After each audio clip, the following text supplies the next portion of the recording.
Oke, jadi kita mulai dengan bab baru ya terkait dengan temperatur atau termodinamika. Temperatur, panas, dan hukum pertama termodinamika. Nah, sebenarnya seberapa penting terkait dengan suhu ini? Jadi suhu itu bisa dikatakan kuantitatif ya, dari bahasa yang kalau misalkan kita sebut dingin, hangat, atau sejuk, ya dingin, sejuk, hangat, kemudian panas, nah itu eksaknya berapa gitu. Nah itu kita dengan menggunakan suhu gitu ya. Nah, jadi suhu yang paling rendah itu secara teoritis itu 0 Kelvin ya, disebut dengan suhu mutlak. Tapi manusia di lab itu sudah membuat rekor baru. Jadi temperatur yang paling rendah itu sekitar 10 pangkat min 9 Kelvin. Jadi memang terkait dengan temperatur Kelvin ini, itu sudah ada eksperimentalnya ya. Jadi secara teoritis dari hukum termodinamika, hukum kedua, mungkin kita akan mencapai 0 Kelvin, makanya itu dianggapnya sebagai suhu mutlak gitu. Tapi ketika ada, berarti hukum kedua termodinamika terus diperbaiki. Nah, jadi suhu yang paling rendah yang pernah dibuat di lab itu sekitar 10⁴ Kelvin ya. Jadi memang belum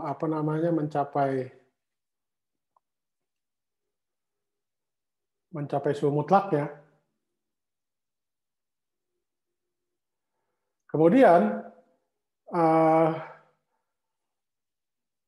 kalau sampai 1 Kelvin itu sudah, ini adalah helium gas ya. Kemudian ini suhu, Anda tahu suhu alam semesta kita untuk saat ini telah rata-ratanya sekitar 2,5 Kelvin ya. Ini tentunya suhu-suhu seperti ini tidak bisa dibuat di lab. Nah, ini ada suhu permukaan matahari ya. Terus ini adalah sekitar 10⁻⁷, itu adalah suhu inti matahari. Kemudian sekitar 10⁻⁸ itu adalah Kelvin ya.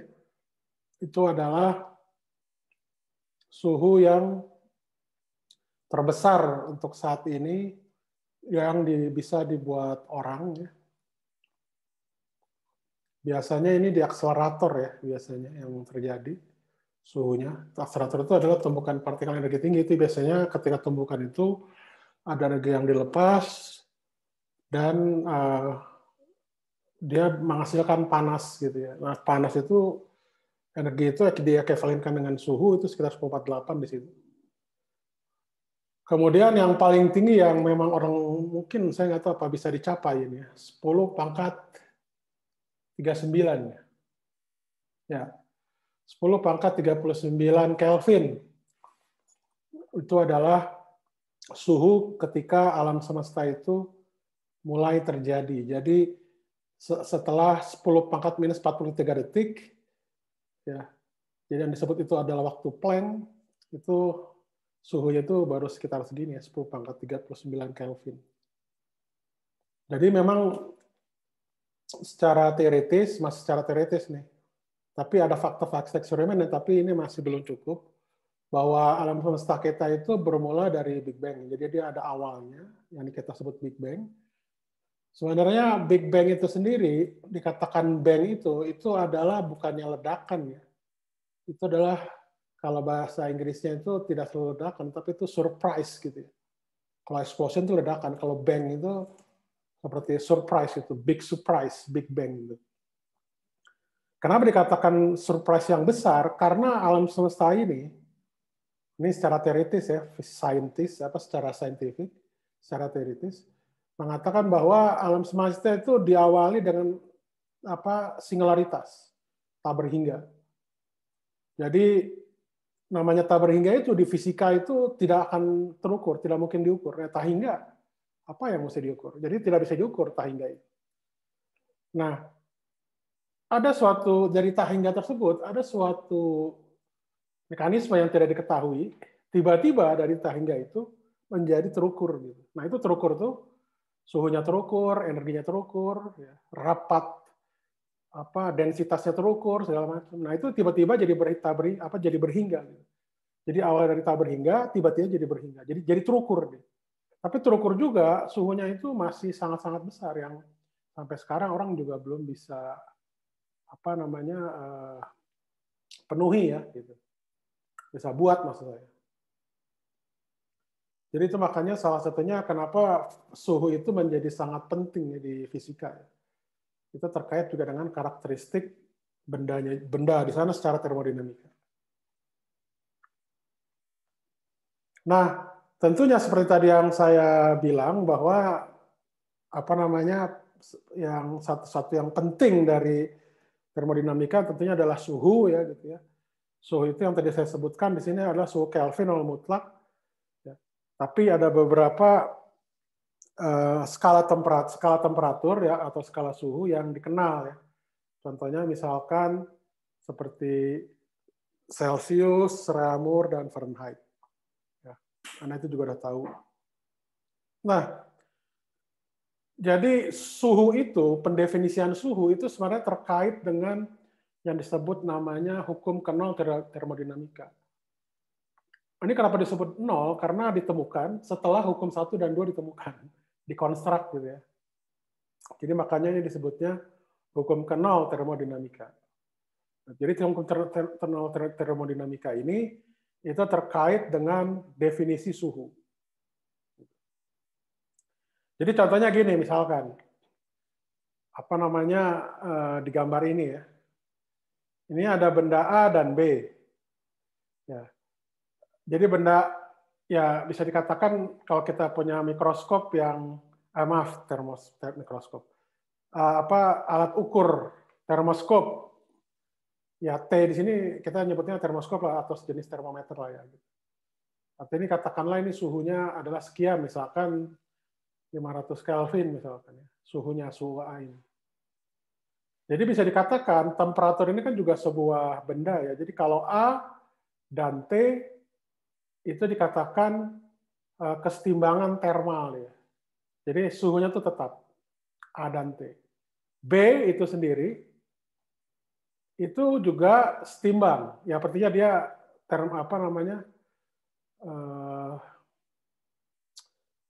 setimbang termal dengan T. Jadi ketika T-nya diukur dengan B, itu juga termal. Ya. Nah, dua benda ini A dan B itu dipisahkan oleh yang disebut namanya dinding adiabatik S ini. Jadi kalau A masing-masing setimbang termal, B itu setimbang termal, ya ini tidak ada hubungan, kan tidak berinteraksi dia. Ini Gedanken eksperimen, Gedanken itu thought eksperimen. Bahasa Jerman ya, Gedanken. Jadi thought eksperimen ya, Gedanken eksperimennya, A itu setimbang termal sendiri, B sendiri juga setimbang termal. Jadi kalau dia itu dipisahkan atau tidak berinteraksi dengan berinteraksi dengan bendanya A dan dengan A gitu ya, maka dia tidak setimbang termal terhadap A gitu. Jadi dia masing-masing setimbang termal.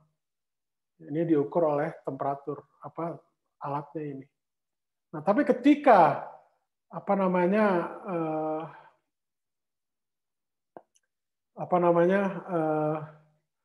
S ini dibuka ya, maka A dan B dan juga T dia saling berinteraksi, maka ketiga bendanya ini adalah saling setimbang termal. Jadi kalau A setimbang termal dengan B setimbang termal dengan T, maka T setimbang termal dengan A, atau sebaliknya. Kalau untuk yang di sini itu masing-masing cuma A dan T saja setimbang termal. Di sini B dan T saja setimbang termal. Gitu. Jadi itu pendefinian suhu. Jadi ketika dia itu berinteraksi, di sini dibuka dinding adiabatiknya, dia pakai dinding isotermal, maka A dan B itu jadi berinteraksi. Jadi masing-masing semua di sini adalah setimbang termal. Itu yang dipakai untuk apa istilahnya dasar sebagai pendefinisian suhu. Jadi kalau Anda bayangkan seperti Anda mengukur suhu, ya suhu misalkan suhu ruangan lah gitu, pakai termometer. Artinya apa? Termometer. Jadi kan termometer itu ada kaca dengan raksanya. Ya, raksanya itu kan yang dia naik turun. Oke? Jadi ketika itu mengukur suhu, Anda lihat di termometer tersebut, dia akan lama-lama mencapai titik tertentu, itu bisa dikatakan sudah setimbang. Jadi setimbang itu antara lingkungan yang diukur objeknya, kemudian kaca itu apa namanya kaca termometer dengan raksanya, itu ada setimbang termal di sana. Jadi itu kenapa di sini diperlukan hukum kenal termodinamika. Nah, dari sini juga seperti tadi yang saya bilang, itu ada apa namanya beberapa skala temperatur ya. Jadi ada temperatur Kelvin tadi yang bisa katakan suhu mutlak, Raamur, Celsius, Fahrenheit ya. Jadi kalau Celsius itu adalah suhu Kelvin dikurangin 273 derajat ya. Kemudian kalau Fahrenheit itu 9/5 kali apa namanya? Kali TC suhu di Celsiusnya ditambah 32 derajat gitu ya.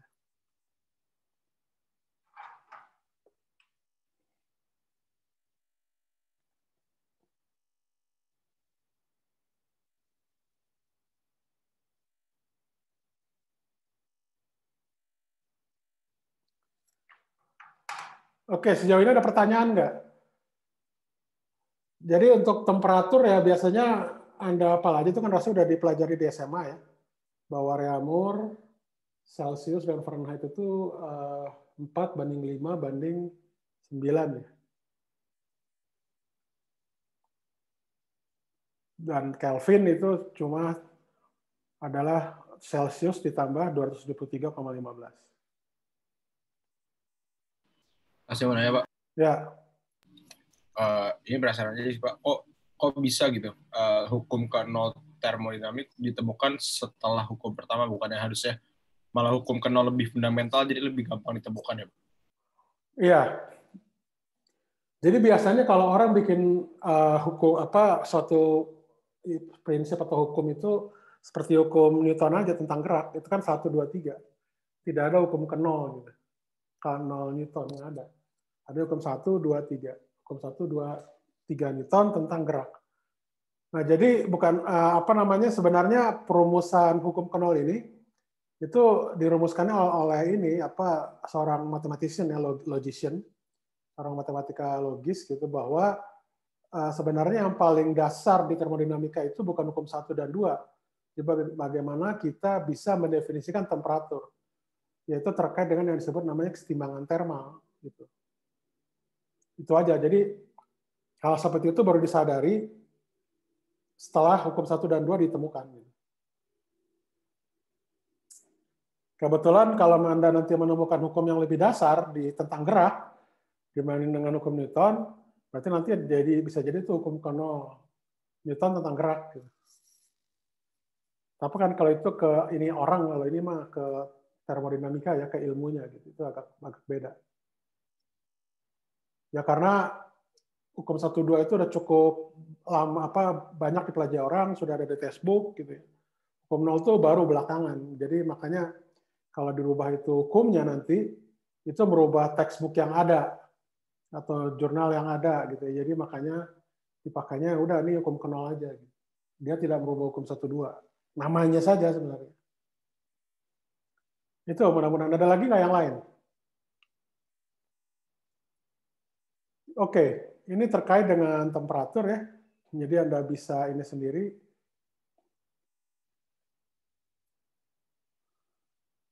Ini sebenarnya di luar bahan kurikulum ya, nanti yang diujikan. Jadi intinya bahwa namanya benda itu dipanaskan, itu dia biasanya akan berubah panjang ya. Jadi berubah bentuknya ini seperti contohnya misalkan seperti apa nih?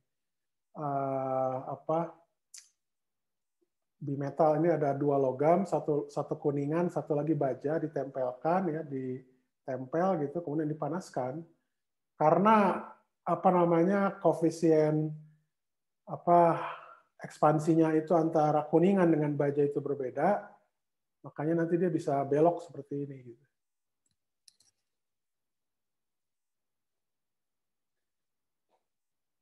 Jadi linear di sini diambilnya hal yang paling sederhana. Entah ini Anda baca aja sendiri, tapi ini di luar yang diujikan ya. Jadi saya ngajarkan apa yang diujikan saja. Nah kemudian kita masuk ke sebenarnya hukum 1 ya. Jadi ini ada kaitannya antara ya sebelum pra hukum 1 ada terkaitan yang namanya suhu dan panas. Heat itu disebutnya panas. Temperatur dan panas. Jadi artinya kalau apa namanya panas itu adalah ya ini cuma definisi aja tapi itu tidak baku ya. Jadi adanya panas tersebut itu diakibatkan adanya perubahan temperatur. Jadi kalau temperatur itu tidak berubah, artinya panas itu atau kalor lah disebutnya itu tidak ada gitu ya. Kemudian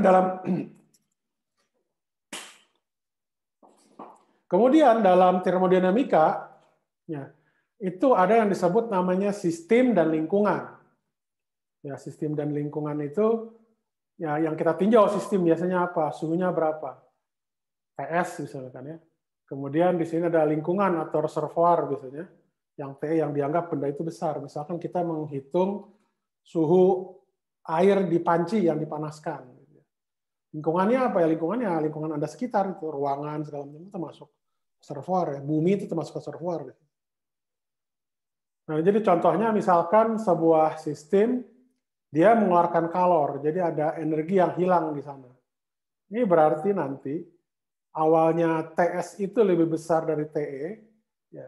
Lama-kelamaan ketika dia itu mengeluarkan kalor, dia pasti akan setimbang dengan environmental gitu ya. Jadi sistemnya itu suhu sistemnya itu sama dengan suhu lingkungannya.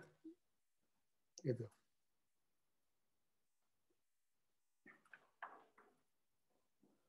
Kemudian kalau dia itu lebih rendah, artinya sistem itu lebih rendah dari lingkungan, maka yang dia sistem ini akan menerima kalor yang menyebabkan kalor ini ada konvensi ya. Jadi kalau kalor itu keluar itu dia ininya minus, bertanda minus. Kalau dia itu masuk bertanda plus gitu ya. Jadi memang antara kalor ataupun panas dengan temperatur itu terkait. Jadi ada perubahan temperatur itu berarti ada kalor atau ada panas gitu ya. Nanti konsepnya beda lagi dengan energi dalam. Energi dalam agak beda lagi. Energi dalam itu terkait dengan sistem ini, sifat sistemnya gitu ya. Nanti akan kita bahas. Kemarin kan udah kita bahas ya yang tentang termokinetika gas ya, bahwa untuk yang kasus gas monoatomik seperti gas mulia helium gitu ya, itu kan U-nya itu N kali 3/2 kT kan ya, ininya energi dalamnya. Jadi memang ini terkait dengan temperatur. Nah kemudian hubungan antara perubahan temperatur dengan panas dalam hal ini adalah kalor, itu dia sebanding linear ya. Jadi kalor yang masuk atau kalor yang diterima atau kalor keluar atau kalor yang hilang itu sebanding dengan perubahan temperatur. Kalau ini sebanding, ini diambil C di sini. Di sini C disebutnya kapasitas panas namanya. Jadi Q di sini sama dengan C kali delta T. Satuannya apa? Joule per Kelvin C itu. Atau kalori bisa juga kalori per Kelvin. Tapi yang untuk SI-nya kita ambil yang Joule per Kelvin. Kemudian ada lagi juga ya ini sama, kalor itu sebanding dengan perubahan temperatur, tapi konstantanya di sini beda. Konstantanya di sini adalah ada massa kali C, jadi terkait dengan massa bendanya. Ya, kalau ini cuma terkait dengan kapasitas panas, ini terkait dengan kalor jenis kita nyebutnya. C kecil itu kalor jenis. Jadi ini juga istilahnya C itu memang bergantung pada karakteristik bendanya. Ya. Kemudian kalau yang ini juga sama, kalor jenis itu juga bergantung pada sifat bendanya, tapi ini lebih ditambah lagi. Ini ditambah ada terkait masanya gitu di sini. Jadi antara kalor jenis dengan kapasitas panas itu berbeda ya.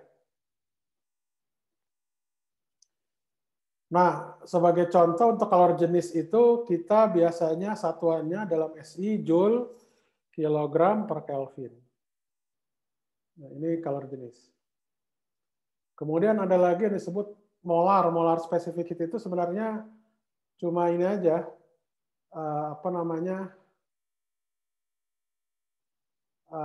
C di sini itu dibagi mol. Jadi ada satuan per mol di sini. Nanti ini sebenarnya kalau di sini ada per mol, ini nanti berarti M-nya itu dirubah karena terkait misalkan C itu adalah molar specific heat atau kapasitas jenis molar, ya itu nanti tinggal diganti aja. Biasanya kan dalam mol ini kan adalah M di sini dibagi dengan massa atomnya ya, dikali dengan massa atomnya kan sama aja gitu. Itu adalah mol kali massa atomnya.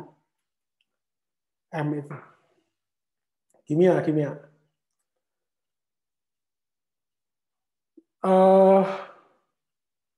Kemudian ada lagi yang disebut namanya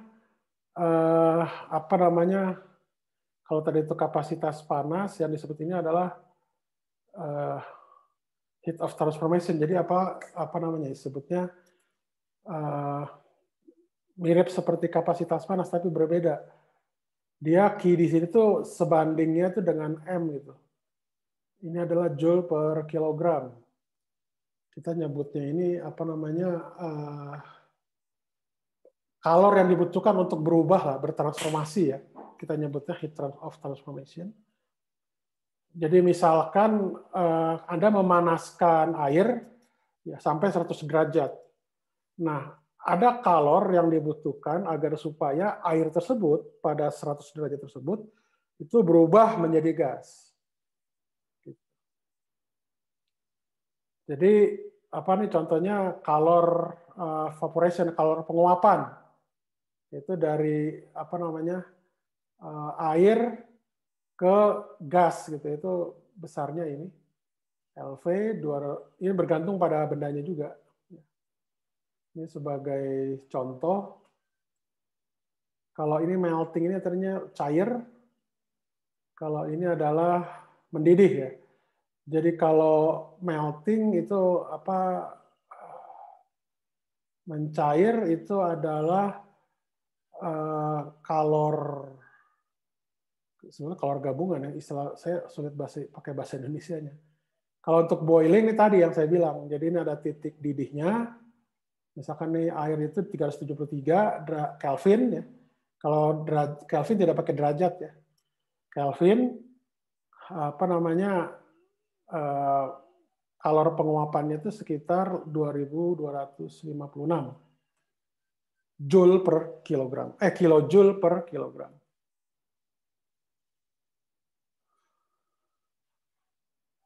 Sampai sini ada pertanyaan dulu nggak?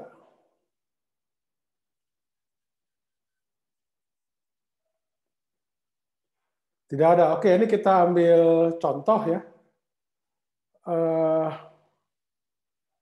Koper selag. Selag itu seperti wadah ya. Masanya itu, koper itu tembaga, wadah tembaga, masanya adalah sekitar 75 gram, dipanaskan dalam sebuah laboratorium. Oven ya, dalam oven laboratorium ke temperatur 312 derajat Celcius. Wadah tersebut kemudian diisi oleh air.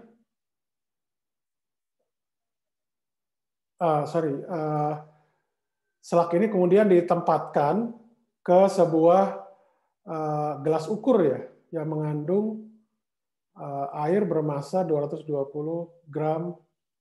Kemudian kapasitas panas dari gelas ukur ini adalah 45 kalori per Kelvin, kemudian suhu awalnya adalah TI, dan suhu awal air itu adalah TI, dan suhu awalnya gelas ukur itu adalah 12 derajat Celcius. Asumsikan bahwa wadah tembaga tersebut dan water itu adalah sistem terisolasi, jadi dia tidak berinteraksi dengan lingkungan, ya. Dan air itu tidak menguap. Tentukan temperatur akhir gitu ya dari kesetimbangan termal. Oke, jadi ini yang disebut namanya Azaz-Black ya sebenarnya. Jadi air itu dia punya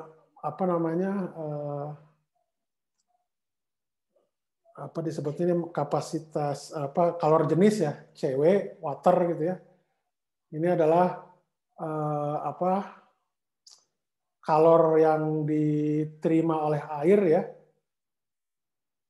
Kemudian jadi ini yang dingin, beaker juga sama, tapi beaker ini dia karena dianggap sebagai wadah, yang itu dia punya kapasitas panas saja gitu ya, yang QB ini. Kemudian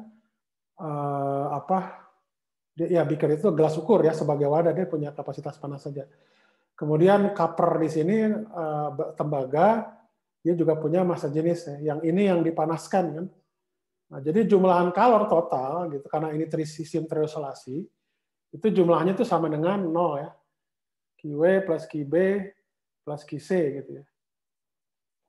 Jadi kalau Anda hitung di sini didapatkan dari 1819 sampai 1821, Anda masukkan ke 1822, itu didapatkan suhu ini. Yang TF ini. Ya. Kemudian kalau Anda masukkan data-data yang di soal, itu suhu akhir air ya. Atau suhu kesetimbangan sistem ya. Jadi kalau udah setimbang itu berarti antara air dengan beaker dengan gelas ya, air dengan tembaga dan juga gelas itu dalam kesetimbangan termal, suhunya sama.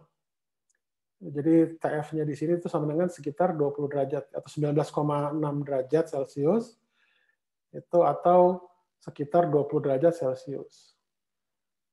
Jadi kalau Anda lihat di sana,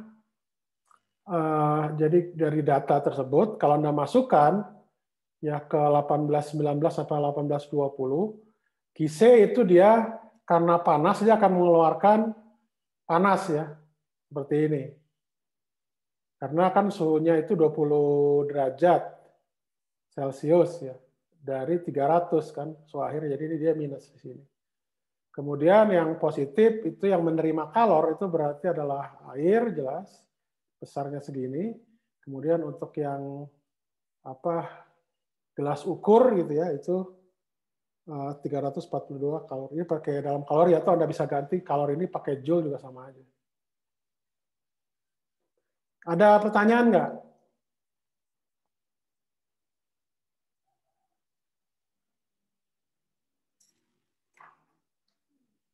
Tidak ada. Oke, kita lanjutkan.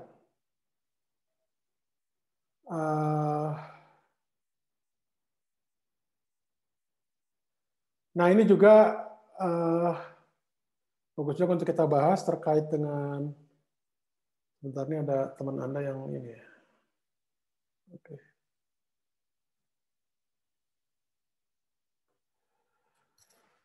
Oke, kita lanjutkan. Pertanyaan yang A. Berapa banyak panas atau kalor yang harus diserap oleh es yang masanya 720 gram dengan suhu minus 10 derajat Celcius untuk menjadi cairan pada suhu 15 derajat Celcius. Jadi ini memanaskan air ya, memanaskan es.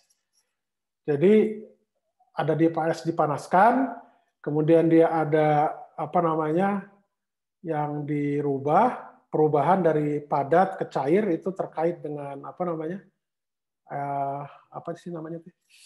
suhu panas evaporation itu panas penguapan. Kalau ini adalah panas terkait dengan fusion ya. Fusion itu gabungan ya. Saya bahasa Indonesianya ya fusion apa kalor mencair lah kita nyebutnya. Fusion itu mungkin kalor mencair dalam hal ini. Jadi ketika dipanaskan ya tentunya es itu menerima kalor ya sekian. Ya, jadi ada apa namanya kalor jenis es ya masanya adalah sekitar 720 gram gitu ya. Suhunya min 10. Nah, tentunya di sini karena titik apa namanya cair es itu adalah 0 derajat Celcius untuk yang air. Ya, jadi dia diambil yang TF-nya ini itu adalah pada apa namanya suhu mencairnya. Kemudian apa namanya karena es itu dia harus mencair, jadi ada yang tadi disebut panas apa namanya kalor terkait dengan pencairan. Ya, kalor mencair dari es, jadi ada perubahan wujud dari es ke cair. Jadi ada ini, ya Q2 sama dengan LFM. Ya, LFM itu dari data ya.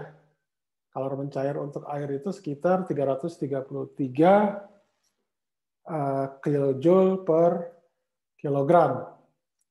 Ini untuk es rasanya es ke cair ya, secara di data ini. Ya, meltingnya ada air ya dari es ke melting itu pencairan.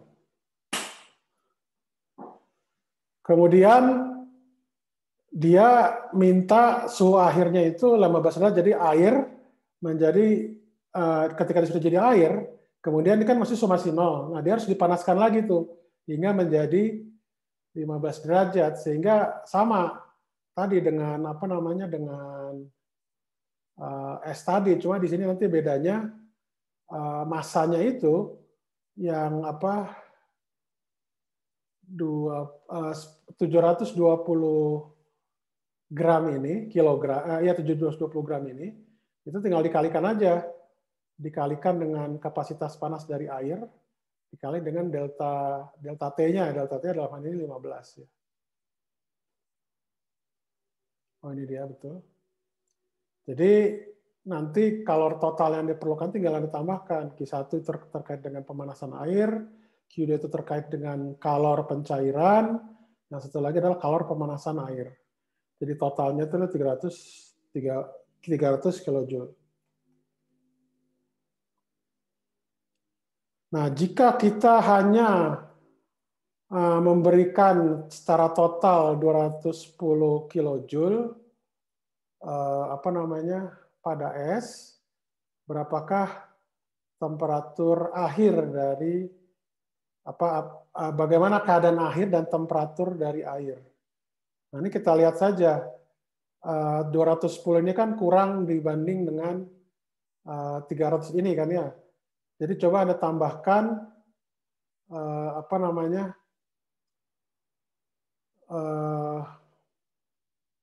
jadi kalau Anda lihat di sini 200 dari hitungan ini misalkan ya.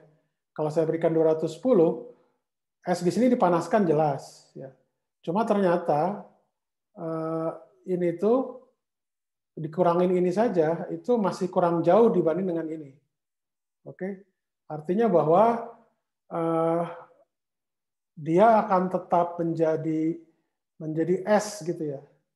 Tidak berubah menjadi cairan karena kalor yang diberikan itu berkurang. Jadi yang kalor yang tersisa itu 194 kilojoule. Ya. Jadi kalau misalkan saya bagi kalor itu kalor sisa ini 194 kilojoule ini dengan kalor pencairan itu didapatkan bahwa massa es yang mencair itu cuma 580 gram. Ya. Jadi kita dapat 850 gram air. Jadi sisanya esnya itu tinggal 720 kurang 580 gram sehingga tersisa 140 gram. Jadi dia ada gabungannya, ada 580 gram air dengan 140 gram es pada suhu 0 derajat. Itu kurang lebih. Ada pertanyaan nggak sejauh ini?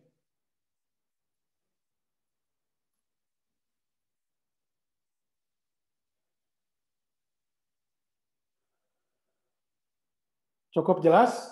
Oke. Kita lanjutkan. Nah, sekarang kita berbicara tentang usaha. Jadi contohnya nih misalkan ada piston di sini. Ini adalah dinding wadah gitu ya. Di sini ada gas ya. Jadi misalkan saya menekan reservoir ini atau menarik gitu, reservoir ini ke atas atau ke bawah. Jadi menekan ke bawah atau ke atas. Yang terjadi apa? Itu ada perubahan volume kan gitu. Nah, kalau kita lihat di sini terkait dengan jumlah usaha itu adalah F.ds, kan ini kan dari mekanika ya, yang sebelumnya kita bahas definisi usaha. Nah, karena F di sini sama dengan, kita ambil besarnya ya, karena F di sini sama dengan P kali A, ya maka kalau A kali ds itu adalah dV. Jadi P di sini, jadi W di sini itu terkait dengan perubahan volume. Sama aja, jadi ini tekanan dikali dengan perubahan volume. Nah, jadi kalau volumenya tetap, kalau tekanannya tetap, W-nya tinggal P kali delta V. Tapi kalau P-nya itu sebagai fungsi dari V, artinya dia itu suatu fungsi ya, berubah-ubah, itu adalah integral. Jadi usaha total itu adalah integral dari P dV. Dari volume I ke VF. Nah, di sini kalau Anda lihat, kalau gas itu ditekan, maka VF-nya itu pasti lebih kecil dibanding dengan VI kan kalau itu ditekan. Jadi artinya kita melakukan usaha pada pegas. Ya. Jadi artinya nanti didapatkan W di sini adalah negatif ya. Karena VF kurang VI itu jadi lebih kecil dari 0. Oke, jadi itu ketika kita melakukan usaha pada pegas dengan konversi ini positif. Tapi ketika gas tersebut melakukan usaha, dia mengekspansi ini yang tadinya misalkan volumenya tetap, kemudian tiba-tiba kita panaskan ya. Jadi tiba-tiba piston ini naik, itu berarti gas melakukan usaha. Ya. Jadi nanti VF-nya itu lebih besar dibanding dengan VI. Jadi kalau P-nya konstan, berarti W-nya di sini lebih besar dari 0. Itu aja. Kemudian ini kita ada yang disebut namanya diagram PV. Ya, diagram PV. Ini misalkan yang disebut namanya proses ya dari I ke F. I itu adalah volume awal, F itu adalah volume akhir, final ya, initial final. Ya. Nah, ini biasanya kalau di sini itu yang A ini biasanya isotermal.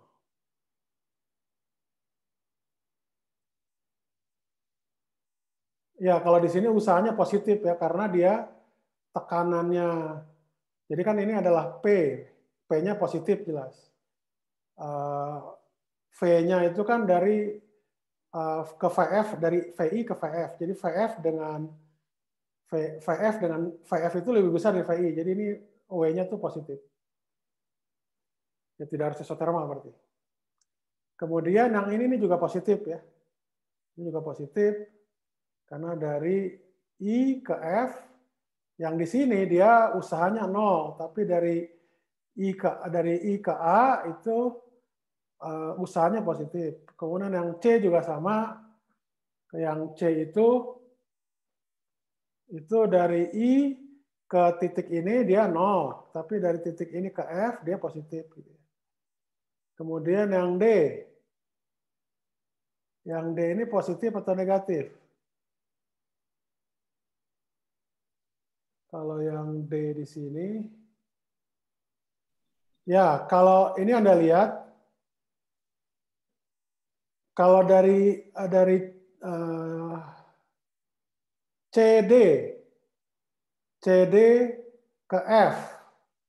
Jadi CD ke F. Jadi dari C ke D itu ada ininya. Apa namanya? C ke D itu ada usahanya. Sedangkan dari D ke F itu karena isovolume atau isohorik dia 0 ya. Ini dari I ke C itu juga 0 karena dia isovolume. Jadi yang ada usahanya itu positif cuma dari C ke D. Kemudian dari I ke G itu juga 0, dari H ke F itu juga 0. Yang ada adalah dari G ke H. Ya. Jadi G ke H itu dia juga W-nya bernilai positif. Oke. Tapi antara usaha di GH dengan C ke D itu tidak sama ya, karena tekanannya juga berbeda. Walaupun delta V-nya sama, gitu ya. Sama-sama positif. Jadi usaha yang dari sini I ke IGHF itu usahanya tidak sama dengan I C D ke F. Jadi artinya bahwa W di sini itu sifatnya bergantung pada lintasan yang diambil. Kemudian untuk yang E itu karena naik dia kebalikan dari sini, dari F ke I, kebalikan dari sini, maka jadi dia negatif. Jadi selalu yang kebalikan itu dia negatif, kebalikan itu negatif. Kemudian kalau ini, untuk yang ini adalah positif ya, positif. Ada pertanyaan nggak?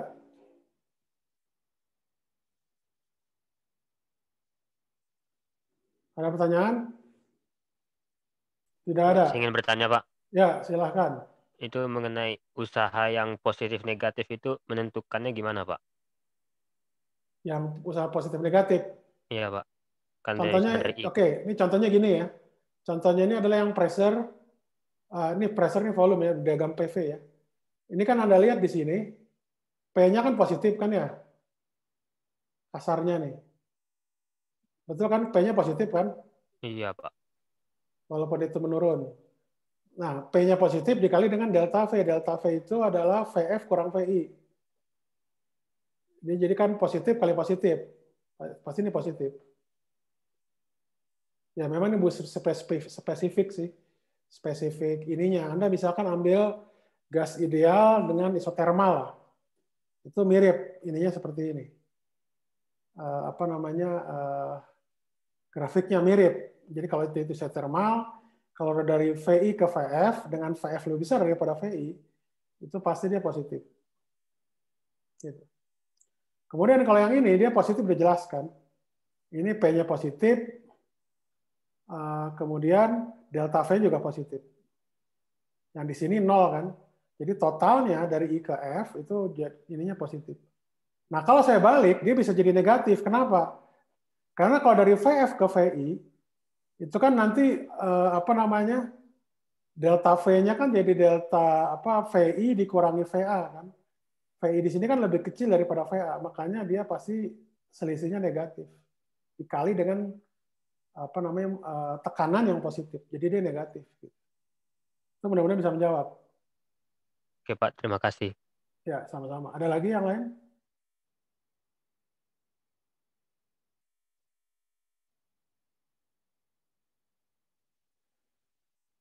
Oke, saya lanjutkan. Sekarang kita masuk ke hukum 1 termodinamika. Ya. Jadi kemarin ketika minggu lalu ya, bukan minggu lalu, Senin juga kita bahas ya, bahwa Senin lalu bahwa kita bahas tentang energi dalam. Jadi untuk gas monoatomik itu adalah 3/2 kT, N3/2 NKT. Suhu energi dalam dari gas ideal. Ini bergantung pada temperatur. Nah, jadi Anda lihat di situ 3/2 kT itu kan dihasilkan dari apa? Dari struktur yang membentuk gas kan, terkait dengan massa pembentuk gasnya, kemudian apalagi kecepatan rata-rata, kecepatan kuadrat rata-rata ya. Ya, besar kecepatan kuadrat rata-rata. Jadi kecepatan kuartal rata-rata itu kan terkait dengan sifat dari perilaku partikel pembentuknya kan. Gitu. Nah artinya memang energi internal tersebut, namanya disebut juga namanya energi internal, itu sangat bergantung pada internalnya, struktur pembentuknya. Apa gitu gasnya kan, massa partikel pembentuk dengan kecepatannya gitu ya. Nah, ini juga energi internal ini sama dengan yang tadi, yang U tadi, U disebut energi internal, cuma ini simbolnya aja berbeda. Jadi ini terkait dengan keadaan yang berubah di dalam, perubahan energi dalam, itu terkait dengan kalor dan usaha yang dilakukan atau usaha yang dilakukan atau yang kita lakukan gitu ya. Kita melakukan atau gas melakukan. Jadi perubahannya itu dalam perubahan internal itu bergantung pada kalor, jumlah kalor yang masuk keluar ya, dengan jumlah usaha yang dilakukan atau yang dia melakukan. Itu gasnya. Selisihnya itu ini adalah hukum pertama termodinamika. Jadi artinya bahwa hukum ke-1 termodinamika ini tidak sebenarnya ada hukum kekekalan energi. Gitu ya. Jadi perubahan internal sistem itu sangat bergantung pada kalor dan usaha. Kalor yang apa? Kalor yang masuk atau keluar dengan usaha yang dilakukan atau yang usaha yang dilakukan artinya kita melakukan usaha pada gas atau gas yang melakukan usaha. Gitu. Ini statement atau kalimat diferensialnya.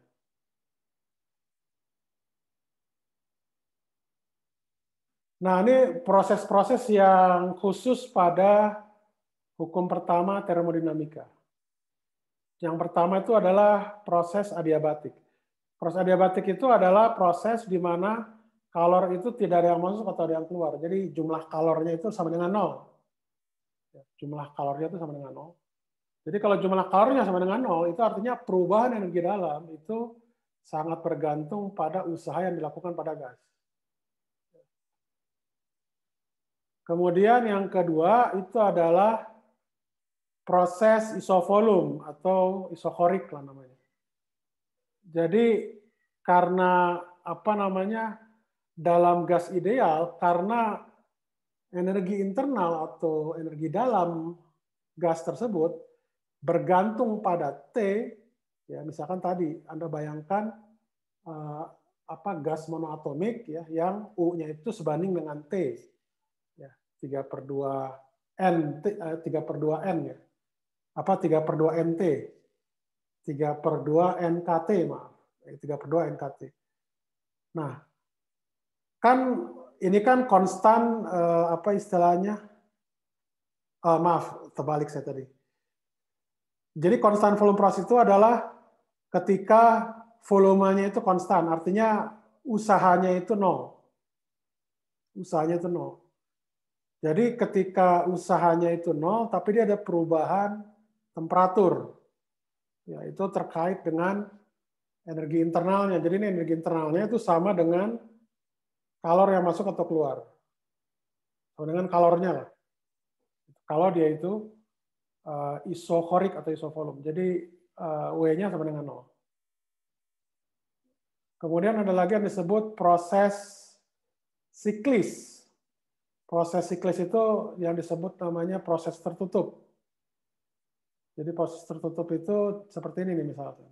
Dalam diagram PV, siklus ya. Disebutnya apa sih? Siklus ya. Proses siklus atau siklus tertutup. Nah ini seperti ini nih. Sebentar, ini bukan tertutup ya. Yang digambar tadi. Nah ini contohnya yang D dengan yang F. Itu dia siklus. Jadi kalau ini siklus tertutup, kalau I, G, H, F ini dibalik nih, gitu. D, C, I jadi balik. Ini adalah siklus tertutup. Kalau ini kebetulan nih kalau masing-masing begini siklus terbuka, tapi kalau dia itu dibuat ini I, G, H, F, D, C, I itu siklus tertutup. Nah kalau ini udah jelas siklus tertutup ya. Gitu. Kalau di sini Anda bisa hitung, jumlah usahanya itu pasti dia positif ya.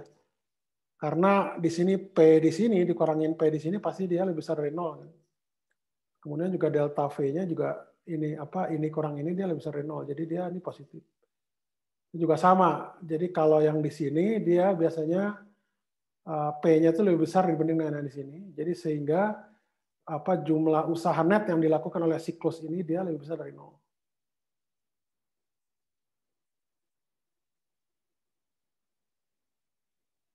Oke, itu proses siklus ya. Jadi kalau dia itu proses siklus itu kan artinya dia balik lagi. Saya balik lagi deh ke sini sebentar. Jadi untuk gas ideal, sekali lagi untuk gas ideal, karena kita ninjaunya gas ideal, ya.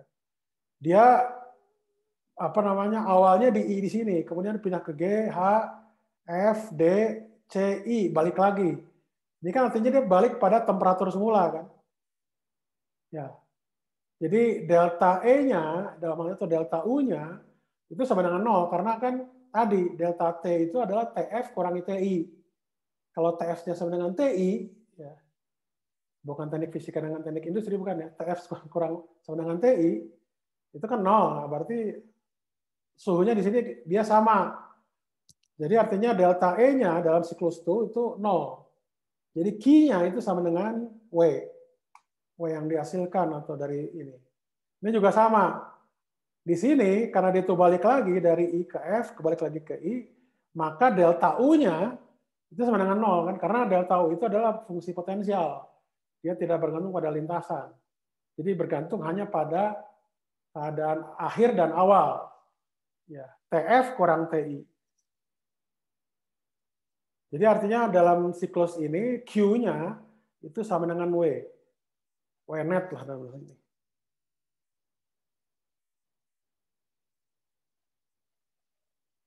Itu yang nomor 3. Nah, nomor 4 itu ada yang disebut namanya free and expansion, jadi ekspansi bebas. Maksudnya apa? Jadi free expansion ini tuh adalah proses adiabatik yang tidak ada transfer panas ataupun kerja yang dilakukan. Contohnya begini. Contohnya seperti ini. Ini adalah contoh ekspansi bebas ya. Jadi kalau misalkan ini ada knop di sini, ada keran gitu ya. Di sini kosong, ya. Di sini ada gas di sini.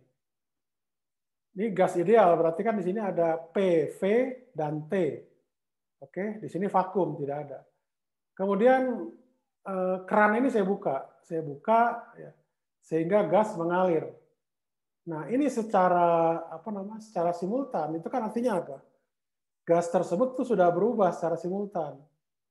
V-nya jadi 2V, tekanannya jadi P prime lah ya gitu. T-nya juga jadi T prime, suhu akhir gitu ya. Jadi untuk proses ekspansi bebas ini, keadaan dari sini ke sini ketika knopnya dibuka itu dia bersifat diskrit. Jadi tidak ada kalor yang masuk ataupun usaha yang dilakukan. Jadi delta U-nya juga 0, sama-sama 0. Itu dikatakan ekspansi bebas. Nah, cuma nanti memang secara umum tuh sebenarnya proses termodinamika itu seperti ekspansi bebas ini. Jadi dalam diagram PV kalau Anda gambarkan, itu sebenarnya proses itu terjadi secara simultan, seperti ekspansi bebas ini, dan keadaan awal dan akhirnya itu pada umumnya itu bersifat diskrit, dia titik-titik. Ya. Nah, karena dia itu bersifat diskrit, ya, kalau kita pakai bahasa diskrit itu susah ya. Nah, kita ada sebuah cara yang disebut namanya kuasi-statik. Jadi artinya bahwa dari titik-titik itu bisa disambung menjadi sebuah garis yang kontinu ketika kita mengambil yang disebut namanya proses kuasi-statik. Jadi dikatakan kuasi-statik itu adalah ya tidak benar-benar statik lah gitu ya. Tidak benar-benar statik gitu. Jadi kuasi-statik itu seperti begini. Jadi seperti misalkan ekspansi bebas ini, memang aslinya seperti ini. Ya, tapi ini bisa kita dekati dengan kuasitatif. Kenapa? Jadi ketika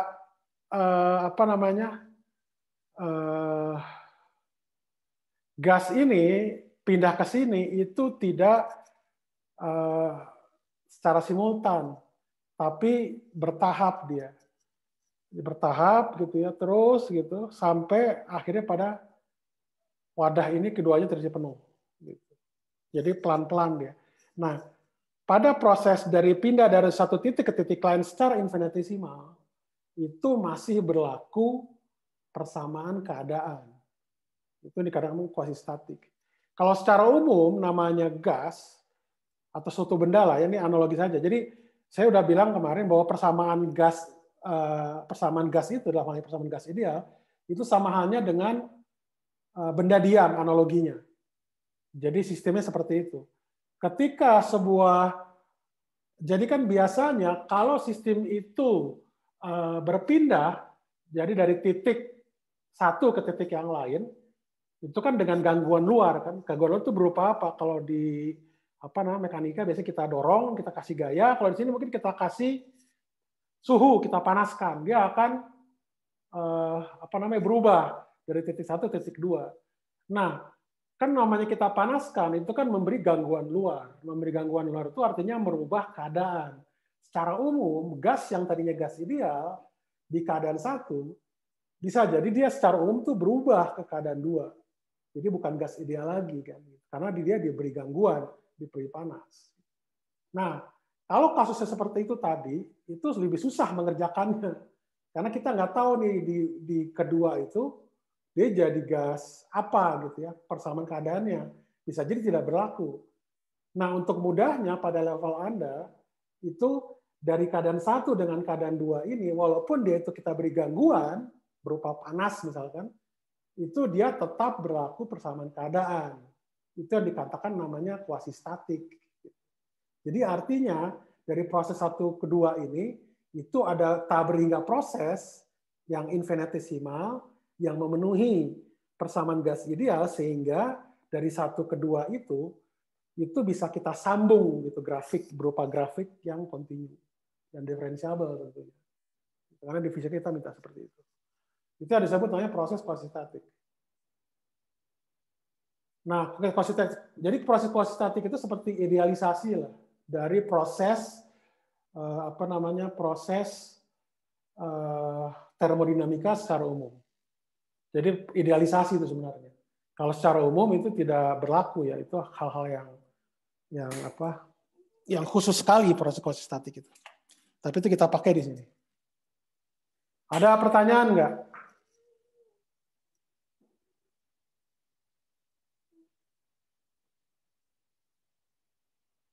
Ada pertanyaan?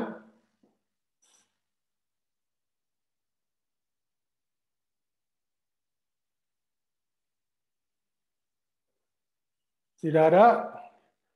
Oke, kita lanjutkan. Jadi, ini contoh aja ya, contoh penggunaan hukum satu termodinamika terkait dengan kerja, panas, kalor, atau perubahan energi dalam. Jadi misalkan 1 kg air itu pada suhu 100 derajat Celcius itu dirubah menjadi uap pada suhu 100 derajat Celcius dengan mendidihkan pada tekanan 1 atmosfer ya, atau 1 kali 10 pangkat 5 Pascal yang digambar pada gambar 18-17. Volume air berubah dari awalnya 10⁻³ meter kubik menjadi 1,67 meter kubik sebagai uap. Kemudian yang A itu ditanyakan berapa usaha yang dilakukan oleh sistem selama proses ini, gitu ya. Jadi kalau Anda lihat di sini, jadi biasanya kalau untuk ini kalau pada air kan dia tidak berubah volume ya. Jadi ketika pada gas dia berubah. Ya. Jadi artinya usaha yang dilakukan ini adalah bukan usaha oleh cairan tapi pada gas. Ya, kalau cairan biasanya tidak melakukan usaha. Nah, usahanya itu berarti pada gas. Jadi ini adalah pada keadaan gas usaha ini dilakukan. Itu adalah integral VI VF PdV. P-nya itu adalah karena itu konstan, kan P di sini adalah dalam 1 atmosfer ya, atau 10⁵ Pascal. Ya, kemudian dikalikan dengan delta V. Delta V itu adalah perubahan volume dari 6,71 meter kubik, jadi kurangin 1 ya. Jadi ini adalah jadi dihasilkan adalah 1,69 kali 10⁴ Joule atau 199 kilojoule. Nah, kemudian yang B-nya ditanyakan berapa energi yang ditransfer, yang dipindahkan sebagai kalor selama proses. Jadi proses perubahan dari perubahan dari cair ke gas, yaitu pakai yang tadi panas penguapan ya, LV evaporation, LV kali M. Untuk air itu adalah LV-nya itu adalah 2.256 kilojoule per kilogram kali dengan 1 gram, yaitu ya kurang lebih sekitar segini, 2.256 kilogram. Kilojoule. Kemudian perubahan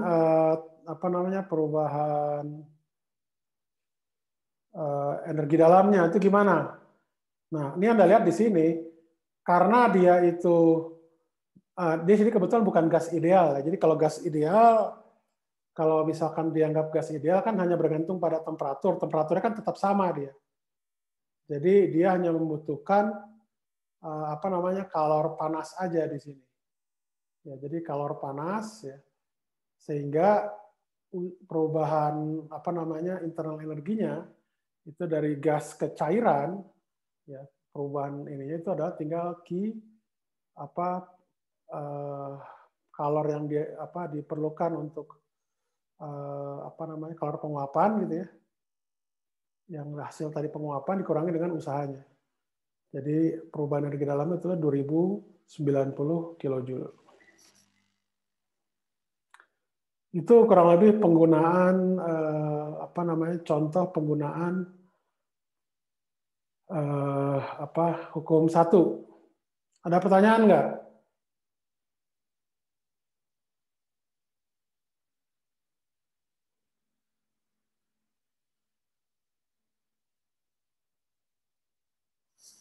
Ada pertanyaan? Kalau tidak ada, saya cukupkan sekian ya. Ada pertanyaan nggak pertanyaan?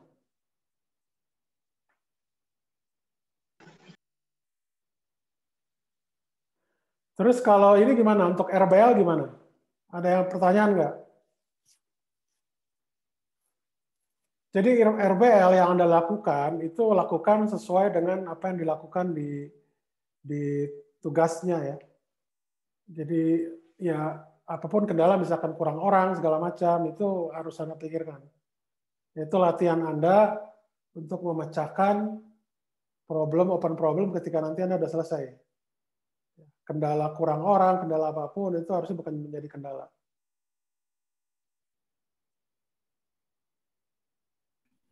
Cukup jelas Pak, seperti apa? Cukup jelas, oke.